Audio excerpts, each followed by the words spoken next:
안녕하십니까. 이동열의 안모전서입니다. 오늘은 간첩 이야기 제8탄입니다.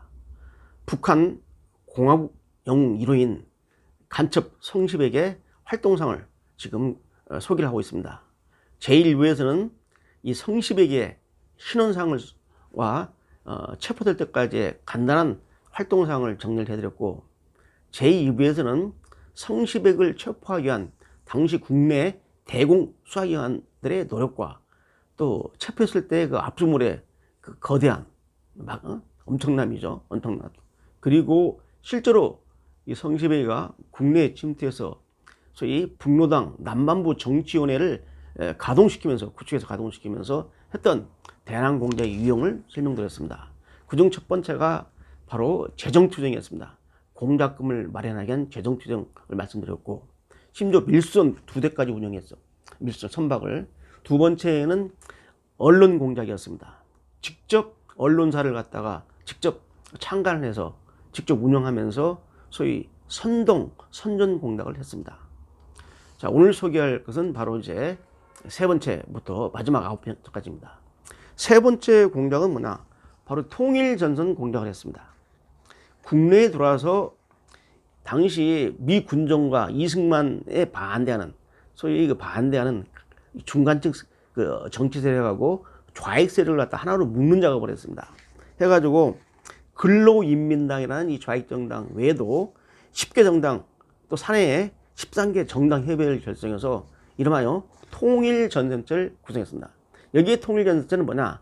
반미, 당시 미 군정과 이승만 정권에 반대하는 이러한 세력들을 중간층, 중도부터 시작해서 좌익까지를 다 묶는 그런 공작을 했습니다. 나중에 통일전선 공작이 소위 그 이승만 정부를 갖다 압박하는데 크게 활용이 되었습니다. 그 다음 네 번째는 그 외교 공작입니다. 아까 제가 말씀드렸지만 성시백이가 중국에서 중국 공산당과 국민당 정부에서 비밀 공작원으로 활동을 했고, 또 상해 임시정부에서도 같이 그 교류를 나눴습니다. 그때 발이 없는데 또 중국어, 영어, 일본어, 일본에 유학 갔었기 때문에 일본어 유창하게 구사를 합니다. 그래서 그걸 이용해 가지고 이 성시백이가 뭘 했냐면은 그 1948년에 유엔 임시위원단 있죠. 바로 대한민국의 합법적인 정부를 수립하기 위한 총선거를 갖다가 하는데 유엔 임시위원단의 활동을 방해하기 위해서 공작을 했습니다. 그래서 신문과 출판물을 갖다가 제작해서 막 국제사회에다 뿌리면서 유엔 임시위원단의 활동을 갖다가 그 저지하려는 이러한 공작을 했죠. 또 유엔 총회 의장 앞으로 서한을 발표하고, 또 아세아 국가들 대표들을 서울로 초빙을 해가지고 또 이 소위 그 단독 정부 수립을 위한 그 총선거를 갖다 방해하기 위한 공작을 했습니다. 이 외교 공작까지 했습니다. 그 다음 다섯 번째가 뭐냐면 바로 김구 선생을 북한으로 초청해서 북한이 주도하는 남북연석회의, 이 남북연석회의를 직접 하는데 김구 선생을 포섭하는데 적극적인 역할을 했습니다. 여러분, 1948년 4월 19일부터 25일까지 평양문화궁전하고 쑥섬에서 바로 그 역사적인 남북연석회의가 열렸습니다. 이 열렸을 때 바로 이 김구 선생을 평양으로 가도록 한 그 공작을 한 게 바로 이 성시백이었습니다. 성시백은 김구 선생과 교류가 있었어요. 중국에 있을 때. 또 김구 선생의 직속 신복인 엄황섭이라든지 그 밑에 있는 비서들과도 밀접한 관계가 있었기 때문에 이러한 인맥을 통해서 성시백이 김구를 북한에 가서 김일성 장군을 만나라 라고 말이죠, 설득을 했던 겁니다. 이 내용이 97년도 북한 노동신문에 나왔던 성시백 활동 사항에 김구를 어떻게 인입했는지가 다 나타나 있습니다. 나타나 있어요. 자, 그 다음에 여섯 번째는 국회 포석 공작입니다.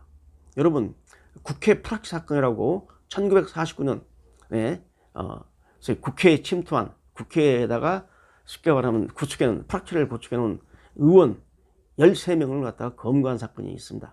이 국회 프락치 사건인데, 바로 이 국회 프락치 사건, 국회에다가 북한의 우호적인 이런 소위 국회의원들을 확보해서 국회에서 이승만 정부를 견제하도록 하기 위해서 했는데, 김학수 국회 부의장부터 시작해서 포섭을 했죠. 황인호 의원 등 해서 총 13명을 포섭을 했는데, 그 결과 어떤 일이 벌어졌냐면, 국회에서 외국군, 바로 미국군이죠. 외국군 철회 요청을 하고 남북 평화통일안을 채택하도록 했습니다. 당시 이 국회 프락치 사건은 크게 두 덩어리가 공작을 했습니다. 남노당에서 공작을 했는데, 주로 이 노일한 의원을 통해서 남노당에서 소위 그 국회에다가 프락치를 구축했고, 또 성시백 라인에서는 바로 아까 말씀드린 그 황인호 의원을 통해서 접선했어요. 그래서 국회 프락치 사건은 남노당 쪽하고 소위 북노당 남반부 정치원의 성시백 계가 같이 공작을 한 겁니다. 서로 몰랐죠, 공작하는지를. 이 공작을 해서 그런 성과를 거둬냈죠. 자, 재미난 일이 있습니다. 그 박원순 변호사, 지금 서울시장이죠.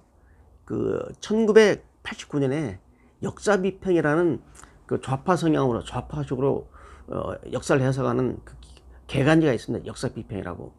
여기 가오로에다가 당시 변호사 신부인 박원순 씨가 기고를 합니다. 기고를 하면서 이 국회 프락치 사건은 고문에 의해서 조작된 사건이다라는 글을 썼어요. 그리고 그게 소위 짝퉁 진보 진영, 소위 짝투지 좌파 진영에서는 이게 상식이었습니다. 그래서 이승만 정권이 바로 국회 프락치 사건을 갖다가 고문을 해서 조작했다라는 게 그 당시 학계의 정설이었습니다. 물론 우리 정통 역사학계에서는 그걸 인정하지 않았지만요. 자, 그랬는데 1997년에 북한이 노동신문에다가 이 성시백의 활동상을 다 공개하면서 바로 남조선 괴뢰 국회 공작을 성시백이 했다라고 공개를 하고 있습니다. 그러니까 이 박원순 변호사가 당시에 그 역사 비평이라는 개간지에다가 국회 프락치 사건이 조작이라고 했는데, 조작이 아니라 사실입니다. 그런데 지금까지 이 박원순 서울시장은 아무 말도 않고 있어요. 학자라면, 최소한도 양심적인 지식이라면 내가 당시에 자료 부족으로 그렇게 생각했는데, 이제 봤더니 내가 당시에 발표했던 그런 잘못됐다 라고 솔직하게 국민 앞에 사죄를 요구해야 되는데 그렇지 않습니다. 자, 그 다음에 국군 와해 공작이 있습니다.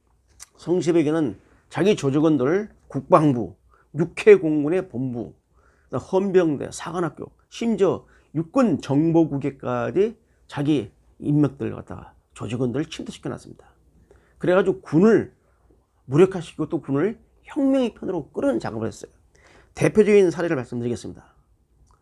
여러분, 그 1949년 5월 4일과 5일 날 춘천 쪽에 있는 이 전방부대에서 2개 대대가 북한으로 월북을 해버렸습니다.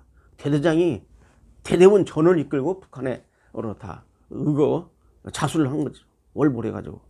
그게 우리 국군 유교단 제8년대 1대대장인 강태무, 그 다음에 유교단 8년대 제2대대장인 표무원이 직접 부대를 이끌고 휴전선을 넘어서 북한으로 가버렸는데, 바로 이 공작을 성시백이가 한 겁니다. 그 다음에 또 어떤 일이 있었냐면 1949년 9월에는요 공군 조종사가, 공군 비행기가 북한으로 넘어가 버렸어요. 여의도에서 발진한 L5형 비행기를 타고 박용석이가 북한으로 가버렸는데, 바로 이 박용석도 바로 성시백의 공작으로 인해서 넘어간 겁니다. 그래서 이 군부를 와해시키는 공작을 다양하게 전개했죠. 정말 이 혼자 간첩 한 명이 이렇게 대단한 일을 한다는 것은 대단한 겁니다. 성시백의 이 첩보 이 능력은 정말 우리가 앞으로 역이용해야 할 필요성이 있습니다. 이 기법을. 자, 8번째는 정보를 수집하는 공작을 했습니다. 자, 성시백은 미 군정에다가 또 대한민국 정부가 수립된 이후에 경찰, 또 미군 부대, 미군 총사령관, 또 장개석의 그 대만 정부의 영사관 직원들까지, 이 성시백 사건이 터진 다음에 무려 112명이 검거가 됐거든요. 검거가 됐는데 이걸 보니까 미 대사관에 3명이나 침투가 되어 있었어요, 직원으로. 대단한 겁니다. 그래서 미 대사관 그 기무석일 포섭에서 바로 미 정부의 훈련 그 당시 남한 정세에 대한 훌륭하고 각종 기밀 정보를 성시백을 통해서 다 북한으로 다 넘겼죠. 그뿐만 아닙니다. 이승만 대통령하고 중국의 장개석 총통이 바로 진해에서 비밀 회담을 가졌습니다. 회담을 가졌는데 이 회담 자료도 다 북한으로 넘어가 버렸어요. 이거 지금 북한이 자랑한 겁니다. 북한이 이렇게 했다고. 그 다음에 1950년 2월 달에 이승만 대통령이 동경에 가서, 일본 동경에 가서 메가더 장군을 갖다가 회담을 하고 오는데 여기에 관련된 정보도 다 북한으로 넘어가 버렸어요. 이런 활동을 했습니다. 그러니까 여기서 다 소개는 못하지만은 바로 이 간첩 성시백의 정보 수집 공작은 놀랄만한 겁니다. 자, 마지막으로 9번째, 적구 후방 공작입니다. 이 성시백에는 북한군이 남침을 해왔을 때 이 후방을 어떻게 다스려서 폭동을 일으키고 이 남조선 북한 인민군들을 갖다가 지원할 것인가 하는 후방 공작 준비까지 했습니다. 하다가 이제 검거되어서 무위에 그친 거죠. 이렇게 크게 9가지 영역에서 대남 공작을 바로 성시백이가 전개를 한 겁니다. 대단한 겁니다. 자, 여러분, 근데 성시백이가 체포된 이후에 어떤 이제 그 뒷얘기를 좀 해드리겠습니다. 성시백이가 1950년 6월 27일 날 북한이 남침을 해가지고 서울에 입성하기 하루 전날 성시백이를 갖다가 사형을 집행해 버렸거든요. 이 김일성이는 그 복을 받고 매우 상심했다고 합니다. 그래서 이 성시백의 혁혁한 이 성과를 기리기 위해서 1950년 6월 3일 날 북한 최고인민회의에서는 공화국 영웅에 대한 그 관련 규정을 제정을 합니다. 그래서 공화국 영웅이 됩니다. 1호입니다. 1호. 북한 공화국 영웅 1호로 바로 성시백이가 나중에 이제 추정이 되죠. 그리고 이제 성시백의 시체를 못 찾아가지고 서울에 입성한 그 북한 인민군 부대에다가 소위 그 성시백의 시체를 찾으라고 했는데 못 찾았습니다. 못 찾자 평양 외곽에 있는 신미리 애국 열사능이 있는데 거기에다가 성시백이의 가묘를 차려놓고 지금도 기르고 있습니다. 이 묘비를 좀 보시기 바랍니다. 그 다음에 부인과 나중에 합장을 했죠. 그 다음에 이 북한에서는 1990년대에 이 성시백의 대남 공작상을 소재로 해서 붉은 단풍잎이라는 다부작 무려 1부부터 7부까지 나왔습니다. 그래서 이게 1900년부터 시작해서 계속 7부작까지 시리즈로 이걸 연재를 했습니다. 이게 다부작입니다. 성시백의 일대기를 갖다 해서 크게 알렸죠. 그 다음에 이제 북한은 1990년에 조국통일상을 갖다가 제정을 했어요. 이 조국통일상을 제정했는데 이 조국통일에 헌신한 북한 내부 또 남한 또 해외 교포들을 갖다가 선정했는데 조국통일상 제1호가 바로 성시백입니다. 북한이 성시백을 얼마나 김일성이가 또 북한 정권이 성시백을 높이 평가하는지를 알 수 있죠. 성시백의 애들은 어떻게 됐냐? 아들이 셋이 있었습니다. 그 첫 번째 아들은 성세창인데 그 통일전선부에서 오랫동안 근무를 했죠. 그 다음에 이제 두 번째 아들은 성록창인데 바로 이 북한군 정치군관에 대해서 활동을 많이 했고요. 그 다음 셋째 아들, 막내 아들이죠. 이 1948년생입니다. 이름이 성자립인데 이름을 누가 지어줬느냐? 바로 김일성이가 지어줬습니다. 이게 이제 셋째 아들을 낳고 성시백이가 김일성이한테 셋째 아들 이름을 좀 져주십시오 하고 부탁하니까 스스로 역량을 키워라 해서 자립, 성자립이라는 이름을 지어줬죠. 이 성자립이는 나중에 북한 김일성 종합대 총장을 하다 10년 동안 했습니다. 총장을 10년 동안 김일성대학 종합대학의 총장을 했고 그 뒤에 제11기, 12기 북한 최고인민회의, 우리 같은 국회죠. 대의원도 지냈고 그 다음에 북한 조선노동당 중앙위원을 지냈습니다. 그래서 이 성시백의 이 자손들은 북한에서 쉽게 말하면 아주 크게 대우를 해준 거죠. 대우를 해준 상황이었다. 그래서 지금은 제가 이제 오늘 이 얘기를 해드렸지만은 이 성시백의 이 대남 공작상은 앞으로 우리 그 대공 요원들, 안보수사 요원들이 이 성시백의 대남 공작상과 그 수법을 아주 저는 이제 간략히 소개했지만은 그걸 낱낱이 분석을 해서 우리가 역으로 활용을 해야 됩니다.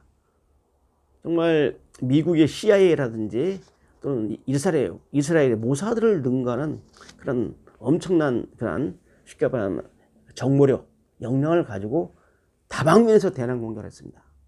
그렇기 때문에 성시백에 대해서 북한이 그렇게 아쉬워하고 성시백을 영원히 기리는 겁니다. 자, 제가 특별한 얘기를 하나 해드리겠습니다. 북한에 가면 그 노동당 청사가 3개가 있습니다. 1호 총사, 이 본부당 청사고, 이게 바로 지금 김정은이가 집무하는 곳입니다. 2호 총사가 있고 3호 총사가 있습니다. 바로 이 3호 총사가 대남 간첩 공작을 하는 부서대에 입주한 청사입니다. 그 3호 총사 하면 북한에서는 남조선 사업을 하는 부서다 알려져 있죠. 힘이 엄청 센 부서죠. 그 3호 총사의 지하에 영웅관이라는 비밀 자료실이 있습니다. 여기는 아무나 못 들어갑니다.